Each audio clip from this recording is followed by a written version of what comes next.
নমস্কার বন্ধুরা, welcome to my YouTube channel দিবানানিস মাশরুম।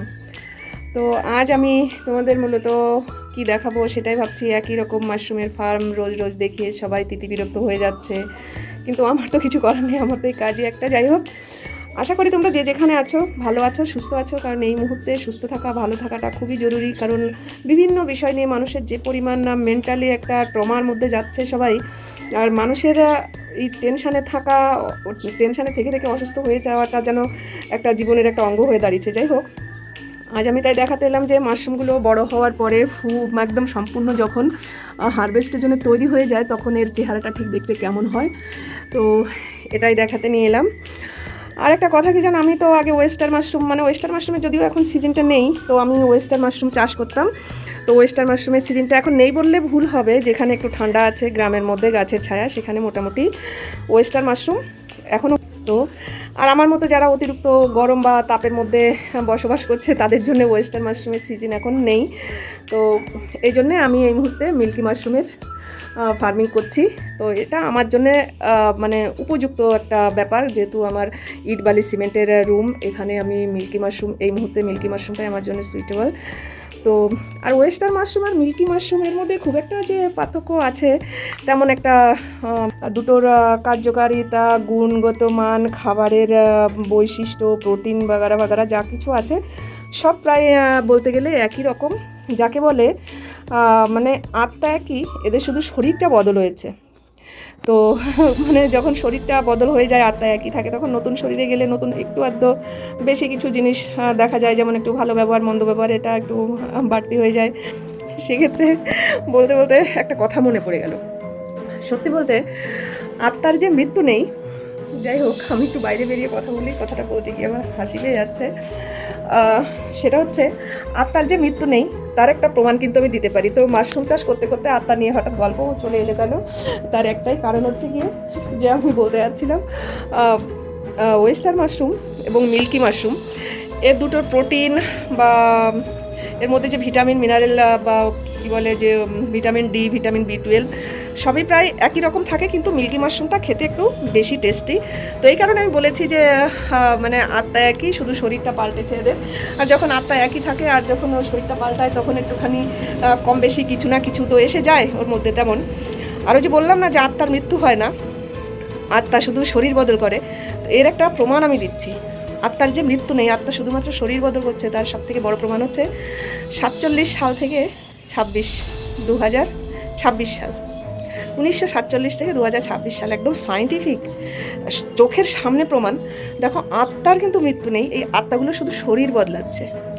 তো ফলশ্রুতিতে কি হচ্ছে, যখন এই আত্মাগুলো শরীর বদলাচ্ছে তখন নতুন যে শরীরের মধ্যে আত্মাগুলো যাচ্ছে তখন কিন্তু সেই আত্মা আগে যা করতো ঠিক একই রকম কাজ করছে।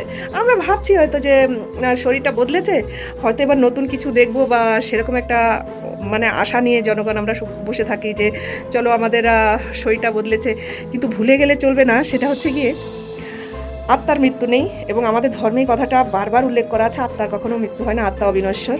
আর এবং বাস্তবেই এই প্রমাণটা আপনারা সবাই দেখতে পাবেন। 47 to 26 শুধু শরীর বদলেছে, আত্মা পাল্টেনি। কার্যক্রম, ব্যবহার, আচরণ, তাদের গুণগত মান সব কিছু ঠিক একই রকম আছে। তো দিতে পারলাম তো একটা প্রমাণ যে শরীর বদলালেও আত্মা কখনো বদলায় না। যখনই ওই পুরনো আত্মা নতুন শরীরের মধ্যে যাচ্ছে, শরীরটা মানে কি বুঝতে পারছেন তো? নিশ্চয়ই বুঝতে পারছেন। যখন ওই পুরনো আত্মা নতুন শরীরের মধ্যে যাচ্ছে তখন কিন্তু তার সেই আগের স্বভাব, আগের কার্যকারিতা, আগের আচরণ এবং আগের যে বোধ বুদ্ধি সব কিন্তু সে একই রকম নিয়ে চলছে। তো আমরা শুধু চোখে মানে গোলক ধাঁধা দেখছি, একটা ভুল বুঝতে পারছি, সেটা হচ্ছে কি যে সব কিছু বদলে গেছে। মূলত বদলায়নি কিছুই, ওই যে নতুন শরীরে যে আত্মাটা প্রবেশ করেছে, ওই আত্মার নতুন রূপে সেই পুরনো কার্যক্রমগুলো নতুন রূপে হয়তো আর একটু ভালো, হয়তো আর একটু খারাপ, মানে এরকম তার ক্যাটাগরি বুঝে, তার সময় সুযোগ পরিবেশ পরিস্থিতি বুঝে সেই আত্মাটা কিন্তু পুরনো রূপেই কিন্তু আছে। এটা কিন্তু ভুললে চলবে না যে এ যুগে দাঁড়িয়েও আমি একটা বড় প্রমাণ দিলাম, এবং প্রমাণটা সত্যি কি না আপনারা মিলিয়ে দেখবেন। আমি যাদেরকে আমি যে কী বলছি সেটা নিশ্চয়ই বুঝতে পারছেন। যে বুঝতে পারছেন সে বুঝবেন, আর যে বুঝতে না পারছেন সে পরে বুঝবেন। তো যাই হোক বন্ধুরা, শুধু শরীরটা পাল্টেছে, আত্মা কিন্তু পাল্টায়নি। তো যেহেতু আত্মা পাল্টানি, সেই পুরনো আত্মা নতুন আত্মার মধ্যে ঢুকে পড়ে বসে আছে। তো এখানে নতুন কিছু আশা করাটা অসম্ভব ব্যাপার। সেই পুরনো সব কিছুই রিভার্স হবে, পুরনো সব কিছুই ধীরে ধীরে আমরা দেখতে পাবো। হয়তো বা তার থেকে আরেকটু বেশি কড়া, বেশি খারাপ।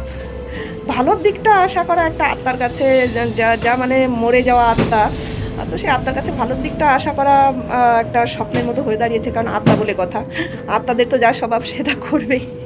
তো যাই হোক, চলে এলাম মাশরুম নিয়ে কথা বলতে, বলে ফেললাম অনেক কিছু। কিন্তু সত্যি সত্যি এই ওয়েস্টার আর মিল্কি মাশরুম, এদের শুধু শরীরটা পাল্টেছে, আত্মা একই রকম। আর এরা শরীর বদলেছে, আত্মা কিন্তু বদলায়নি। আর আমাদের ধর্মের এই কথাটা যে কত বড় যুক্তিযুক্ত এবং কতখানি সত্যি কথা এবং কতখানি বৈজ্ঞানিক ভিত্তি আছে, ধীরে ধীরে সবাই মিলিয়ে নেবেন। শুধু আত্মা বদলেছে, এটা ভেবে নিয়ে যে আপনারা নতুন মানে একটা আশার মধ্যে বসে থাকবেন, স্বপ্নের মধ্যে বসে থাকবেন যে আত্মাটাই বদলে গেছে, পুরো ভেতর থেকে আত্মাটা আউট হয়ে গেছে। আত্মা অমর, আত্মা অবিনশ্বর। ভগবান শ্রীকৃষ্ণ বলেছে আত্মার কোনো মৃত্যু নেই। আত্মা একের পর এক শরীর বদলাবে, এই শরীর থেকে ও শরীরে যাবে, আবার ওই শরীর থেকে আর এক শরীরে যাবে। যে শরীর তার কাছে ভালো মনে হবে সেই শরীরে সেই আত্মা প্রবেশ করবে। তো একদম বাস্তব কথা, আত্মা অমর, আত্মার কোনো মৃত্যু নেই। আত্মা শুধু শরীর বদলায়, বাকি যা কিছু পাই টু পাই সব আগের মতোই থাকে। হয়তো বা তার থেকে একটু বেশি খারাপ, হয়তো বা তার থেকে একটু বেশি ভালো, ভালো কিনা যাই না। যাই হোক, আত্মা আমার, আত্মার মৃত্যু নেই। Bye bye, tata. অন্য একটা ভিডিওতে আবার দেখা হবে।